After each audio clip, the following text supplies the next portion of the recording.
Remarks of the President to the American Newspaper Publishers Association, Waldorf Astoria Hotel, New York City, April 27, 1961. Mr. Chairman, ladies and gentlemen, I appreciate very much your generous invitation to be here tonight. You bear heavy responsibilities these days, and the article I read some time ago reminded me of how particularly heavily the burdens of present-day events bear upon your profession. You may remember that in 1851, the New York Herald Tribune, under the sponsorship and publishing of Horace Greeley, employed as its London correspondent an obscure journalist by the name of Karl Marx. We are told that foreign correspondent Marx, stone broke, and with a family ill and undernourished, constantly appealed to Greeley and managing editor Charles Dana for an increase in his munificent salary of $5 per installment, a salary which he and Ingalls ungratefully labeled as the lousiest petty bourgeois cheating. But when all his financial appeals were refused, Marx looked around for other means of livelihood and fame, eventually terminating his relationship with the Tribune and devoting his talents full-time to the cause that would bequeath to the world the seeds of Leninism, Stalinism, revolution, and the Cold War. If only this capitalistic New York newspaper had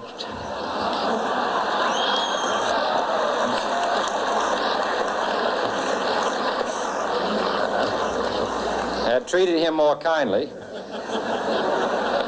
if only Marx had remained a foreign correspondent, history might have been different. And I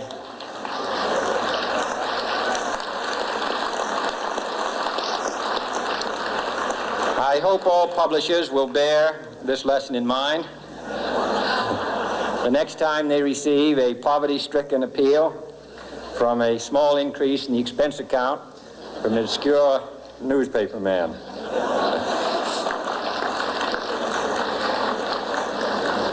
I have selected as the title of my remarks tonight, "The President and the Press." Some may suggest that this would be more naturally worded, "The President versus the Press," but those are not my sentiments tonight. It is true, however, that when a well-known diplomat from another country demanded recently that our State Department repudiate certain newspaper attacks on his colleagues, it was unnecessary for us to reply that this administration was not responsible for the press, for the press had already made it clear that it was not responsible for this administration.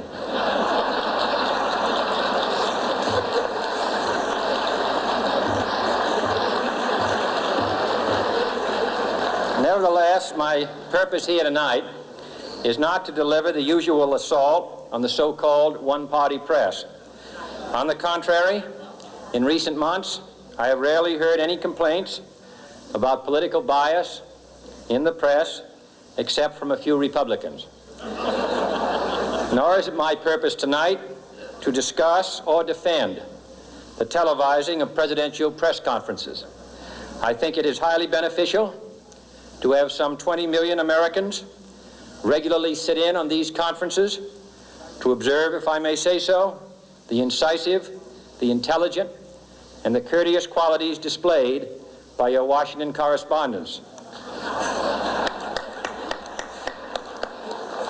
Nor, finally, are these remarks intended to examine the proper degree of privacy which the press should allow to any president and his family.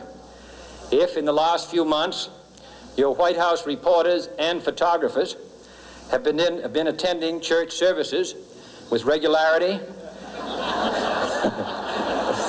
that has surely done them no harm.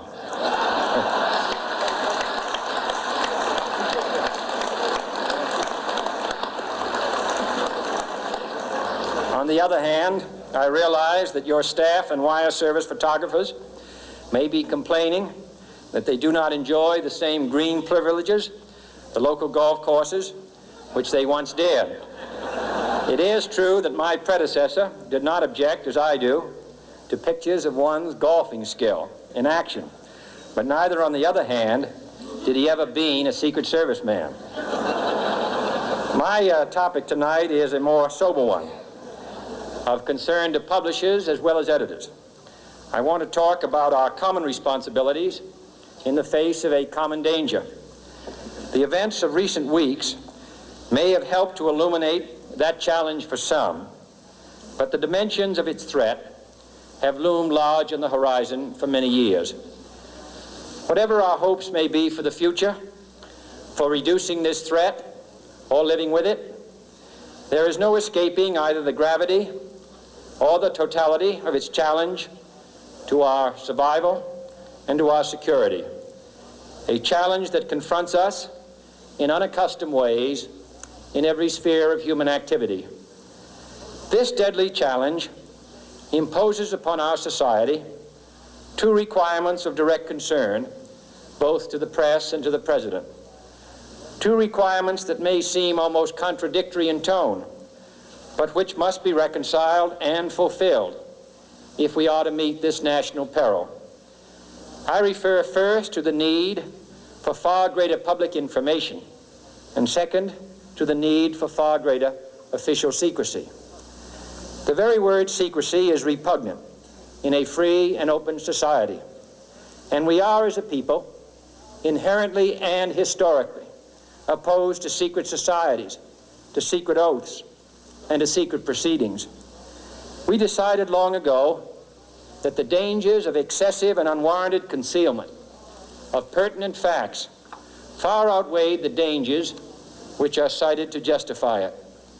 Even today, there is little value in opposing the threat of a closed society by imitating its arbitrary restrictions. Even today, there is little value in ensuring the survival of our nation if our traditions do not survive with it. And there is very grave danger that an announced need for increased security will be seized upon by those anxious to expand its meaning to the very limits of official censorship and concealment. That I do not intend to permit to the extent that it's in my control. And no official of my administration, whether his rank is high or low, civilian or military, should interpret my words here tonight as an excuse to censor the news, to stifle dissent, to cover up our mistakes, or to withhold from the press and the public the facts they deserve to know. But I do ask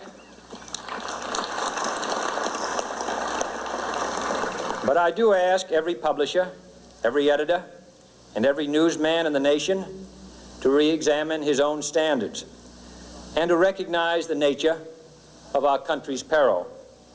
In time of war, the government and the press have customarily joined in an effort based largely on self-discipline to prevent unauthorized disclosures to the enemy. In times of clear and present danger, the courts have held that even the privileged rights of the First Amendment must yield to the public's need for national security. Today, no war has been declared, and however fierce the struggle may be, it may never be declared in the traditional fashion. Our way of life is under attack. Those who make themselves our enemy are advancing around the globe. The survival of our friends is in danger, and yet no war has been declared. No borders have been crossed by marching troops. No missiles have been fired. If the press is awaiting a declaration of war before it imposes the self-discipline of combat conditions, then I can only say that no war ever posed a greater threat to our security. If you are awaiting a finding of clear and present danger, then I can only say that the danger has never been more clear, and its presence has never been more imminent. It requires a change in outlook, a change in tactics, a change in missions by the government, by the people, by every businessman or labor leader, and by every newspaper. For we are opposed around the world by a monolithic and ruthless conspiracy that relies primarily on covert means for expanding its sphere of influence, on infiltration instead of invasion, on subversion instead of elections, on intimidation instead of free choice, on guerrillas by night instead of armies by day. It is a system which has conscripted vast human and material resources into the building of a tightly knit, highly efficient machine that combines military, diplomatic, intelligence, economic, scientific, and political operations. Its preparations are concealed, not published. Its mistakes are buried, not headlined. Its dissenters are silenced, not praised. No expenditure is questioned, no rumor is printed, no secret is revealed. It conducts the Cold War, in short, with a wartime discipline no democracy would ever hope or wish to match.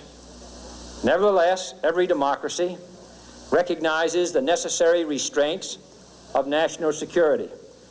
And the question remains whether those restraints need to be more strictly observed if we are to oppose this kind of attack as well as outright invasion.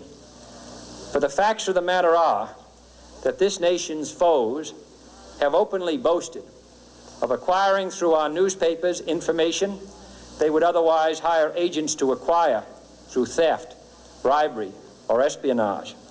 That details of this nation's covert preparations to counter the enemy's covert operations have been available to every newspaper reader, friend and foe alike.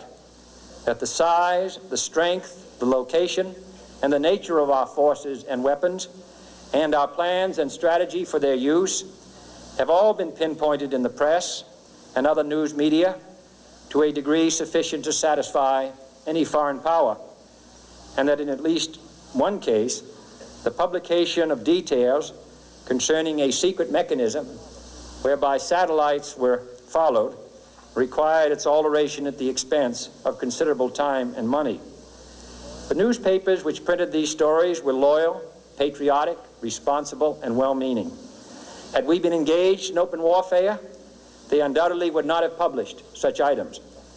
But in the absence of open warfare, they recognized only the tests of journalism and not the tests of national security. And my question tonight is whether additional tests should not now be adopted. That question is for you alone to answer.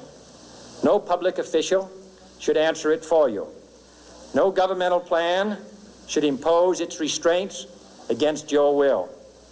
But I would be failing in my duty to the nation in considering all of the responsibilities that we now bear and all of the means at hand to meet those responsibilities if I did not commend this problem to your attention and urge its thoughtful consideration.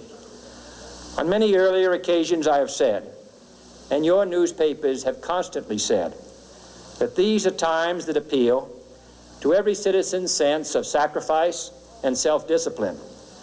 They call out to every citizen to weigh his rights and comforts against his obligations to the common good.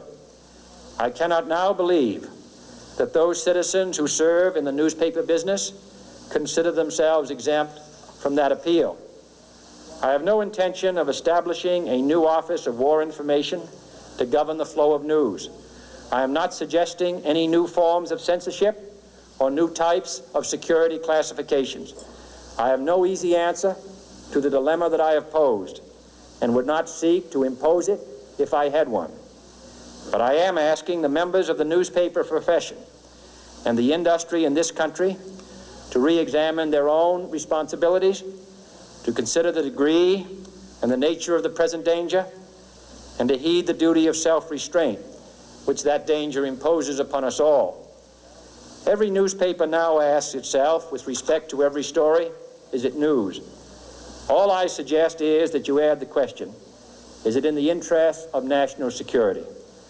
And I hope that every group in America, unions and businessmen and public officials at every level, will ask the same question of their endeavors and subject their actions to this same exacting test. And should the press of America consider and recommend the voluntary assumption of specific new steps or machinery, I can assure you that we will cooperate wholeheartedly with those recommendations. Perhaps there will be no recommendations. Perhaps there is no answer to the dilemma faced by a free and open society in a cold and secret war. In times of peace, any discussion of this subject and any action that results are both painful and without precedent. But this is a time of peace and peril, which knows no precedent in history. It is the unprecedented nature of this challenge that also gives rise to your second obligation, an obligation which I share, and that is our obligation to inform and alert the American people, to make certain that they possess all the facts that they need and understand them as well, the perils, the prospects, the purposes of our program, and the choices that we face. No president should fear public scrutiny of his program, for from that scrutiny comes understanding, and from that understanding comes support or opposition, and both are necessary. I am not asking your newspapers to support an administration, but I am asking your help in the tremendous task of informing and alerting the American people. For I have complete confidence